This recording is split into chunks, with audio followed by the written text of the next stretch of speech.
Gachagua ndegũbota gũkinya gũkũ no wae pamwe na family maboya-inĩ.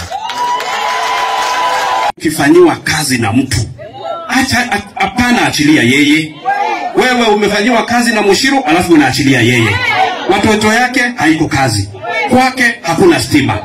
Kama umeshindwa na kusaidia cheerleader, unani mwingine unaweza saidia? Acha niwaambie. Acha nimalize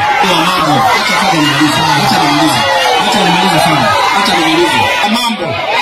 Na ile acha nimalize father. Na mimi ni wa Mathira, hakuna mahali mnaweza nipeleka.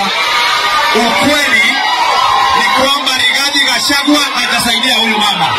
Na hiyo ndio ukweli. Rigathi Gachagua hajasaidia huyu cheerleader. Na kama amesaidia, akuje aseme hapa amemsaidia na nini. Huyu mama na hajamsaidia na kitu. Na sisi kama watu wa Mathira hatuungi Rigathi Gachagua mkono, sababu aliachilia huyu mama, alimtumia akamwachilia.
Kwa mazishi na huyu Gachagua hajasaidia huyu mama, ametumia huyu mama alafu anamwachilia, alafu anatuma wajinga hapa Borango na Gachagua wakuja waharibu mazishi.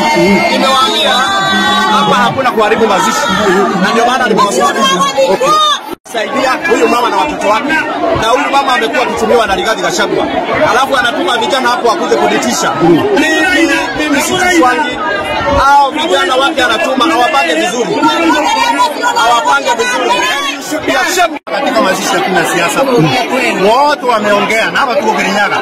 Tumekumbali ili tusikane kwa amani. Mwenye amekuja kutisi watu ni Wamondi, na ndio unaona sasa umma umekasirika, ukamwambia keti. Sidika sana maana tumekuja hapa tukaambiwa hakuna siasa kwenye mazishi na Father Paul, na tukakubali sisi kama viongozi tukazungumza tukamaliza. Lakini yule MP wa Mathira yule wa Mungu anachukua